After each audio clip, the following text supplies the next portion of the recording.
Hi everyone, welcome to ESE's Equality, Diversity and Inclusion podcast, or EDI podcast, sponsored by the department's Equality, Diversity and Inclusion Culture Committee. My name's Sophia Quasi, and I'm the EDI coordinator for the departments of Earth Science and Engineering and Mechanical Engineering. This is a two-part series where we'll be exploring different perspectives on family leave, specifically paternity and maternity leave. Our guest today is Becky Bell, who's a reader in the department who has taken maternity leave.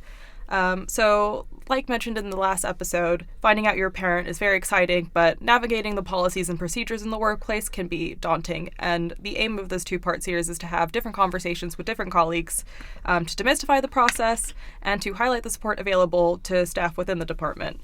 All right, so we're just going to jump into it. How long did you take maternity leave, and what type of leave did you take? Was it maternity leave, or did you and your partner explore shared paternity leave at all? So yeah, if you want to walk me through that conversation. Great, thank you very much, Sophia. Thanks for inviting me to have this conversation. So I found out I was pregnant back in 2020, and my son was born in late 2020. So we really had the full lockdown experience.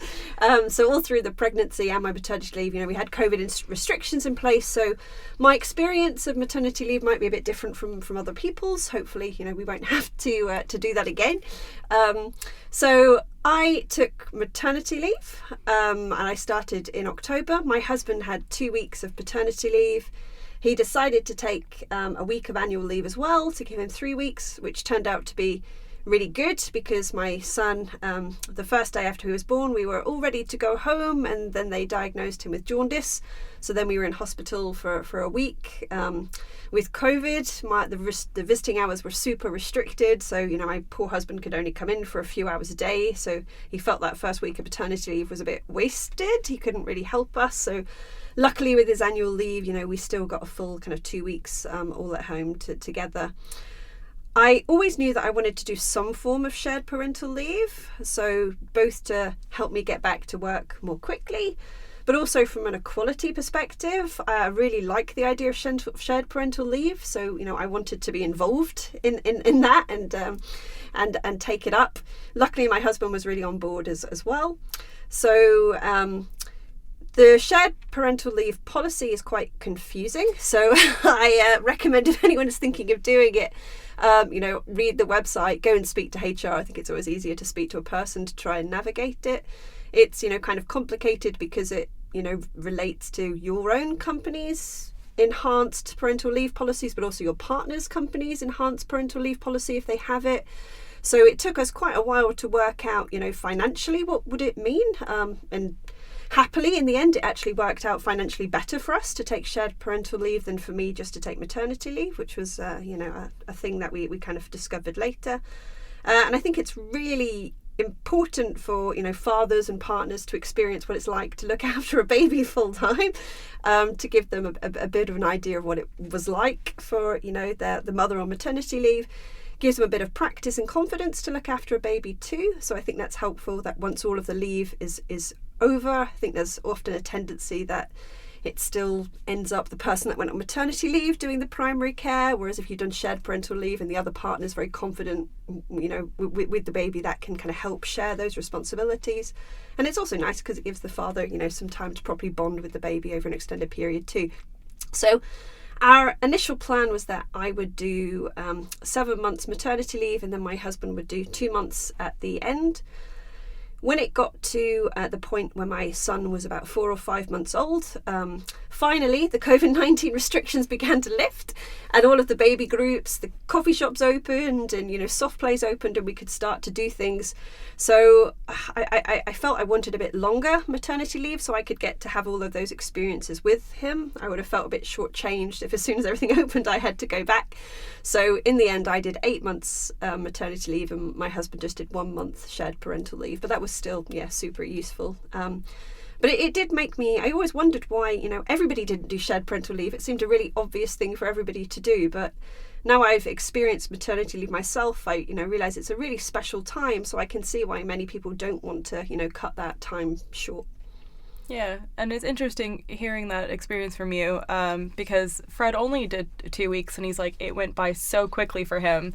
And he did discuss it with his partner, and I think that was part of the conversation is how does it work financially? Does it make the most sense for us? And yeah, I think your point about having the confidence for fathers or the person who didn't give birth to be able to bond with their baby. And yeah, I like the whole equality aspect of it because, we're still at a place in this country where 2 weeks paternity leave is kind of not enough for a lot of families. Absolutely. And I mean, the shared parental leave, it is complicated. There's lots of different forms it can take. So we took the simplest route, which was for me to take maternity leave and then just to truncate it at some point, and then my husband's shared parental leave would kick in.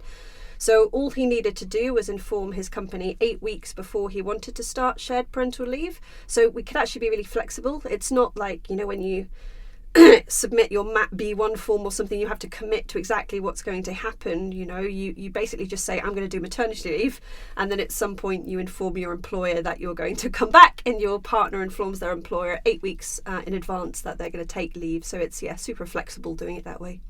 Cool. So we're going to move on, which you've actually started touching on some of the aspects of this question already, which is what was the process like when you told the department you were going on maternity leave? Yeah, so for anyone that knows me, I'm quite organised, maybe over-organised. So as soon as I found out I was pregnant, I wanted to find out what was shared parental leave all about.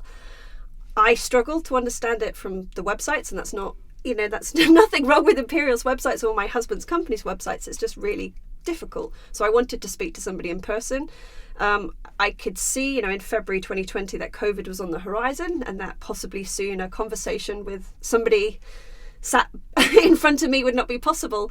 So I almost immediately contacted HR and organised a meeting. So the HR person I spoke to was quite shocked when they asked me, how far into the pregnancy am I? And I said 6 weeks. I don't think they'd ever spoken to anybody that early before. But I was really confused and, wanted somebody to tell me what was going on. So once I got that information there, we left it quite a long time before telling anybody else. So I asked HR to kind of keep it confidential. We wanted our time to get ourselves together. Because it was COVID, it was really easy to keep things to ourselves. And we lived for quite a long time, in our bubble. We didn't even tell our family till quite late. It got to the point about 18 weeks into the pregnancy, so about halfway through, where, colleagues at work were beginning to organise the next academic term, and I knew I wasn't going to be there. So I thought, all right, okay, now's the right time to let people know that I'm not going to be here, and we can get, things in place to make sure that my role's covered. So yeah, about 18 weeks I told my line manager, and Muggeridge, who was super supportive and really helpful.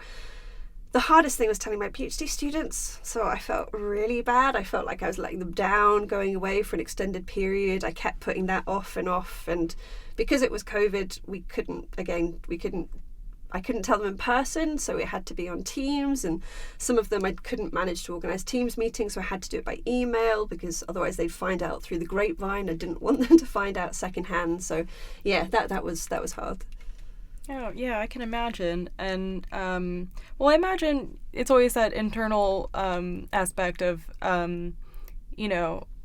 not guilt, but yeah, it's letting down the PhD students, because it's funny how you mentioned that as well, because Fred put a lot of emphasis. It wasn't about telling his colleagues and things. It was the PhD students when they're very early on in their career and they need much more support than you think other colleagues do. So then was there a secondary supervision system in place when you were their supervisor, and is that what kind of led them out when you did finally go on mat leave? Yeah, so our department's kind of had a policy for a while now that every PhD student must have 2 supervisors. So I think that's a great policy, and it really comes into its own, in a situation like this where one of the supervisors goes off on extended leave. So so we did have that second supervisor in a slight twist of fate. One of the people that I supervise a lot with, the same week that I announced my maternity leave, they announced that they were leaving Imperial. So for some of our students, they had quite a double whammy that week. Wow. But we spoke to them. We got them, other mentors if they wanted it. We got another academic to come in as another co-supervisor. So it all got sorted. It was just a difficult conversation to have. But all the PhD students were delighted for me, and they were all super happy. And we all made it through. Oh, that's nice. And yeah, again, like you said, it was 2020, so different time. So what support was made available to you by the department when you told them you were going on maternity leave? Yeah, so when you let your line manager know that you're going on maternity leave, they will do a risk assessment. So that's particularly important, for people working in laboratories with chemicals or doing really manual work. But everybody gets that. So I had that with Anne Muggeridge. I think the only thing for me to make things better was to get an ergonomic chair at home. So up until then, I'd just been sat on a regular plastic chair in my home makeshift office. So that was really, really helpful. So another thing my line manager did for me that was really great was to encourage me to apply for an Elsie Widdowson fellowship.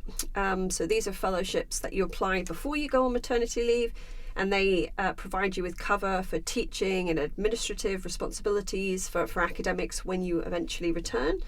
So before I went on maternity leave, that seemed a very long way off, and I really like teaching, so I didn't feel desperately like, oh gosh, I don't want to do this. But I applied for the fellowship, received it, and it was an absolute lifeline. So I'm really not sure if I would be here now, or at least be smiling here now if it wasn't for that fellowship. When I returned the first term, when I usually teach a lot, my son was at nursery, he was getting sick all the time, I was getting sick all of the time. The thought of having to be in a set place at a set time to lecture 100 students doesn't, in pre-children that seems a really easy thing to do, but at that point in time it would have been almost impossible. So I'm really, really glad that the Elsie Widdowson Fellowship provided funds for the department to employ a teaching fellow who could then take over that teaching when I returned. So that was really, really good.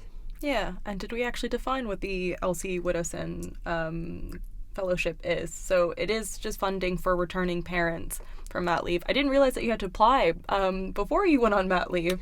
So that's interesting to find out. Yeah. It's a very short kind of proposal which just explains, why you need the fund, to talk about, the research that you'd like to continue once you return, and how you want to support your PhD students, and the fact that if, with this support of not having to teach or do your administrative responsibilities, you'll be able to hit the ground running and get everything back up to speed, kind of where you left it before you went on extended leave. That's great to hear about that and that experience too. So we also touched on this question a little bit, but just in case you want to expand, how did you manage your teaching and supervision duties while you're away? So we talked about the secondary supervision system already. Is there anything else you wanted to add? Yeah, so again, my experience was maybe a little bit unusual because of COVID. So in spring 2020, before I told the department about my pregnancy, I was asked to do my autumn term teaching in the summer, basically to plug a hole that had been left by us not being able to go on field work. And I was really happy when I received that email because it meant I could teach my usual course. I was quite intrigued by the challenge of turning it all into remote material. And I was glad that, I wouldn't be burdening anybody else with that teaching when I eventually did go on maternity leave, because it would be done. Again, because it was COVID and it was remote and all a bit different, some of my other teaching was actually covered by showing videos that I'd pre-recorded, and another member of staff was kind of a point of contact who would help with questions. And then of course there were GTAs to kind of be in support as well. So I've had some odd situations since where I've met people at conferences or meetings and they say, I know you taught me, and I've got absolutely no recollection of them at all. And then once we dig into it, we find out it's because I taught them as a hologram from a video in autumn 2020. Oh, that's so, very interesting, that whole period and the pre-recorded content. Okay, so next question. Did your expectations of leave match up with your reality of it? Yeah, so I had very unrealistic expectations of what maternity leave would be like. So, ever since I've been at school, I've always worked really hard and I really like a challenge. I love to be busy. And I was, quite worried that I thought maternity leave would be really boring and I'd have loads of free time and I wouldn't know what to do. And I'd, in a few weeks want to be getting back to emails and reading student thesis drafts again. And maternity leave, the reality of it hit me like a train. I, went into it thinking this would be my opportunity to learn a new language. Maybe this was when I would really teach myself to learn to code in Python. And I went as far as buying a keyboard to teach myself how to play the piano. That keyboard lies under my bed under 3 years of dust, mocking me. I found it incredibly hard, as many people say. I mean, just trying to function on that with being so sleep deprived is just an absolute killer. I hear when lots of people speak about maternity leave, particularly when men speak about their wives on maternity leave, we often talk about, you know, how physical it is, and that's absolutely true, but there's often a perception that, you know, mentally it's not so challenging. I found it very mentally challenging. So, you know, there was a period when my son, you know, needed 3 naps a day because otherwise he'd get really cranky. He had to be fed every 2 to 3 hours. You know, each feed might take half an hour to an hour. When things began to open up again, we might have a baby yoga class at 10:30. So trying to optimize the day to fit all of those things in. You know, I did crack out a spreadsheet, and I ended up making it quite academic. And yeah, maybe that's just my personality. But yeah, I've got notebooks and notebooks of all of my planning I did during my maternity leave. Yeah, so it was amazing, and it really was a challenge, but it was not what I was expecting, and I had no capacity to do anything else. So I think that's just so interesting because, yeah, I don't have kids and I'm not at that point in my life yet, but my expectation of it is, yeah, your brain will be mush because you'll be sleep deprived, and keeping a human being alive is a huge responsibility. Yeah, that's so, yeah. And also with the spreadsheet thing, I hard relate. I make a spreadsheet for everything as well. I used to fantasize about, you know, coding it up and designing an app that people could use to help other parents, but then remembered I was on maternity leave and I didn't have the energy or time to brush my teeth, let alone anything else. So yeah, thank you for sharing that. So we're going to move on to the next question about keeping in touch days, or KIT days as they're described. And then in your case, you did do some shared parental leave with your partner, which is referred to as split days. So did you take any, and how did that go? Yeah, so again, I had unrealistic expectations here too. So when I found out we could take up to 10 KIT days, I thought, gosh, that's not very many. I'm going to want to do more than that. But, you know, in reality, I think I only did 3. So again, due to COVID, we weren't allowed to see anybody else. We couldn't have any family to support us. So the only way I could really do a KIT day was if my husband took annual leave to look after our son. And, you know, obviously if he was going to take 10 days of annual leave, that's a lot out of the year, which means we wouldn't be able to do anything else as a family. So in the end, I did only take 3. And to be honest, I think that's probably all I could really manage and wanted to do at that point. So, you know, it was nice to, you know, engage a bit more with the PhD students. I did prioritise those KIT days for the PhD students, and when I eventually came back from maternity leave, you know, I made the PhD students my kind of priority to catch up on what they were doing. So yeah, definitely useful. It's just, yeah, not as easy as you might think before you have the baby about how you're going to organise them and take them. And just to clarify, because this was in 2020, did you come back into office, or was this all done remotely? Yeah, that's a good question too. So when I came back after 8 months and we were all still remote. So I had a month of working full time but remote while my husband was doing shared parental leave. My line manager was really nice, and you could kind of see people at that point. You know, cafes were open, you could meet people, but we weren't all back in the office routinely. So we met in a random garden centre cafe halfway between our respective homes. So that was really nice to actually catch up with somebody in person, and she, you know, got me up to speed and what I'd missed in the department over that time, and we talked about my return, and that was really good. But yeah, no, we were still remote.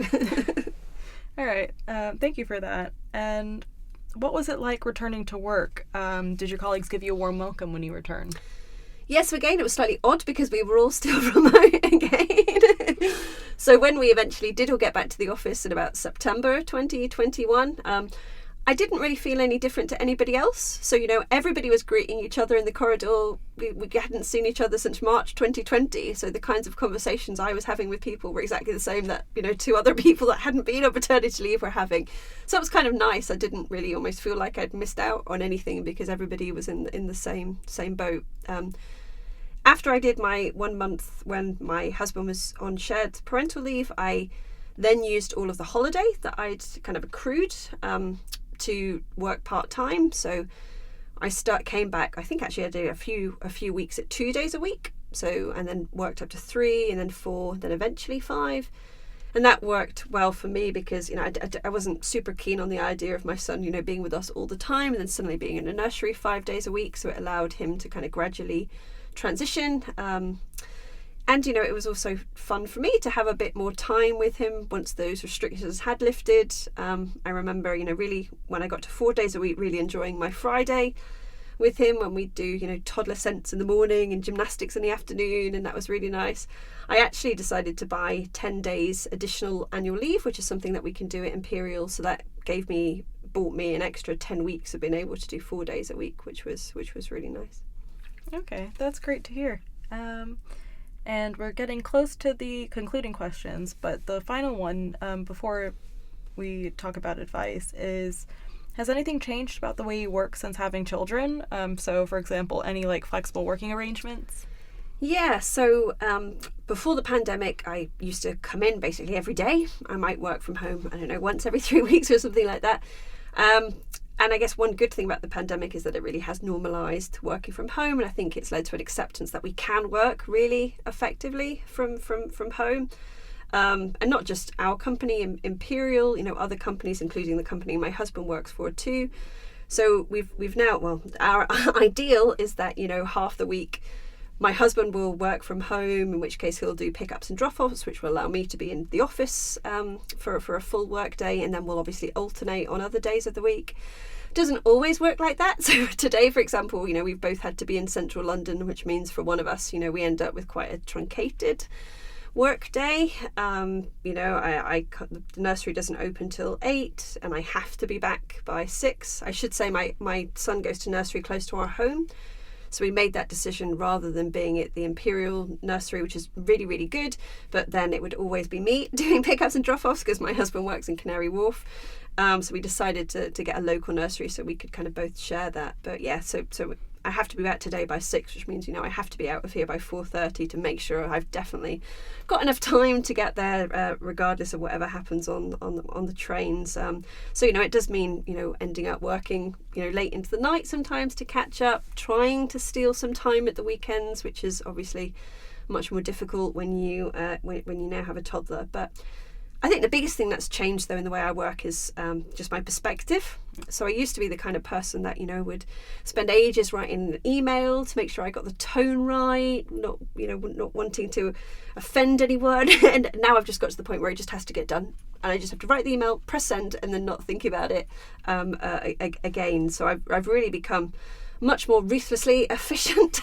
I've learned, when things are good enough rather than being an absolute perfectionist and spending just far more time on a task than it really requires.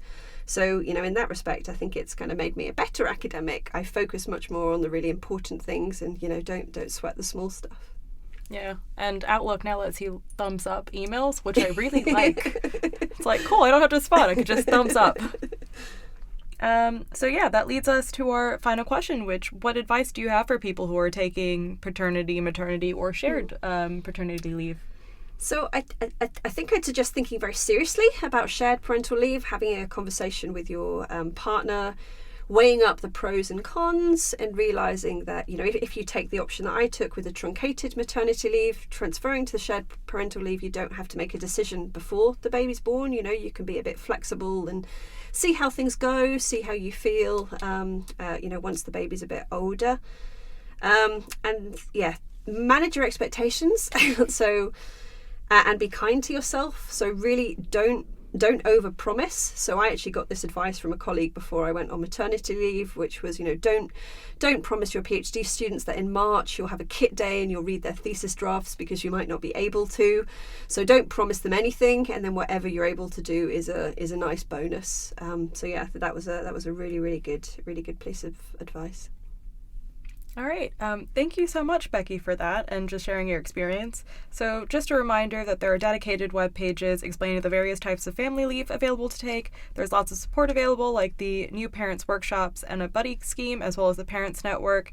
Granted, like we said at the beginning, there is a lot of information out there, and that's the point of this podcast, is to help demystify and help you map out the narrative of what maternity and paternity leave looks like.